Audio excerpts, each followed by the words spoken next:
ആഫ്രിക്കയിൽ അമേരിക്കയുടെ കോളനിയായിരുന്ന ഏക രാജ്യമാണ് ലൈബീരിയ. പശ്ചിമ ആഫ്രിക്കയിൽ കേരളത്തിൻ്റെ 3 വലുപ്പമുള്ള ഈ രാജ്യത്തിൽ 50 ലക്ഷം ജനങ്ങൾ താമസിക്കുന്നു.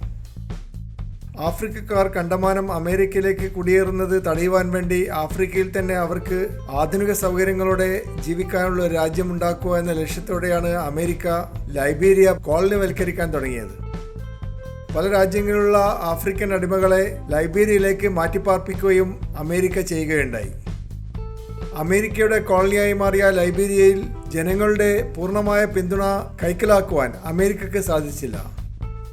അങ്ങനെയാണ് 170 വർഷം മുമ്പ് ലൈബീരിയ സ്വാതന്ത്ര്യം പ്രഖ്യാപിച്ചത്. 15 വർഷത്തോളം അമേരിക്ക ലൈബീരിയക്ക് അംഗീകാരം കൊടുക്കാതെ പിടിച്ചു നിൽക്കാൻ ശ്രമിച്ചു. പിന്നീട് ലൈബീരിയയെ അമേരിക്ക അംഗീകരിക്കുകയും ഈ പുതിയ രാജ്യവുമായി സൗഹാർദ്ദത്തിലാവുകയും ചെയ്തു. 2ാം ലോക മഹായുദ്ധം നടക്കുമ്പോൾ ലൈബീരിയ അമേരിക്കയെ സഹായിക്കുകയും അതിനു പകരമായി അമേരിക്ക ഈ രാജ്യത്ത് വ്യാപകമായ നിക്ഷേപം നടത്തുകയും ചെയ്തു. കാര്യങ്ങൾ ഇങ്ങനെയൊക്കെയാണെങ്കിലും ലൈബീരിയയിൽ സാമ്പത്തിക അഭിവൃദ്ധി കൊണ്ടുവരാൻ അമേരിക്കയ്ക്ക് സാധിച്ചിട്ടില്ല.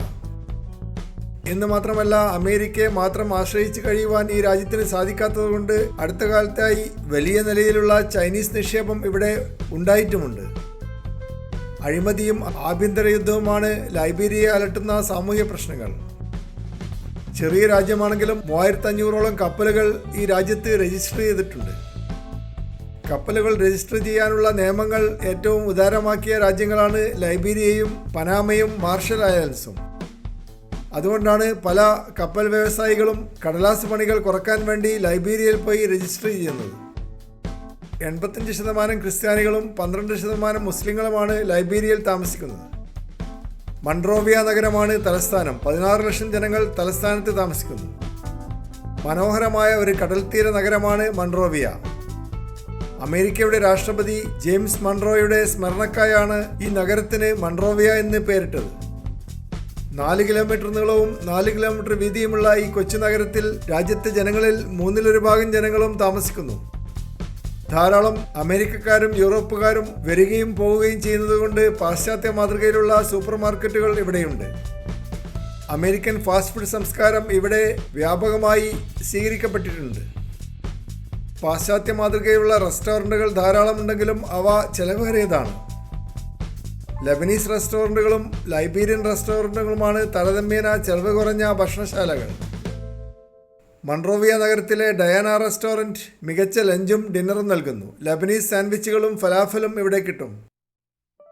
അതുപോലെ the living room restaurant Thailand ഫുഡും ജാപ്പാനീസ് ഫുഡും നൽകുന്നു. അല്പം എക്സ്പെൻസീവ് ആണ് ഈ റെസ്റ്റോറൻറ്റ്. അമേരിക്കൻ നിലവാരത്തിലുള്ള അന്തരീക്ഷം ഈ റെസ്റ്റോറൻറ്റിലുണ്ട്.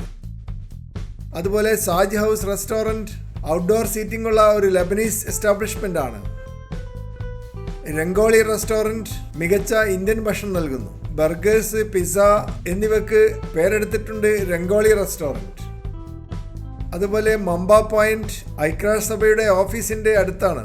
അന്തർദേശീയ നിലവാരമുള്ള പാശ്ചാത്യ ഭക്ഷണ വിഭവങ്ങൾ ഇവിടെ ലഭിക്കുന്നു. പല വിദേശ എംബസികളുടെയും UN ഏജൻസികളുടെയും ഓഫീസ് മമ്പ പോയിന്റ് റെസ്റ്റോറൻറ്റിൻ്റെ അടുത്താണ്. അതുകൊണ്ട് എപ്പോഴും ഇവിടെ ഡിപ്ലോമാറ്റുകളുടെയും അംബാസിഡർമാരുടെയും തിരക്കാണ്. തുറമുഖത്തിൻ്റെ നല്ല കാഴ്ച കണ്ടുകൊണ്ട് ഭക്ഷണം കഴിക്കുവാനുള്ള സൗകര്യവും ഇവിടെയുണ്ട്. ദിവസം 16,000 രൂപ നിരക്കിൽ ലോഡ്ജ് മുറികളും ഇവിടെ ലഭ്യമാണ്.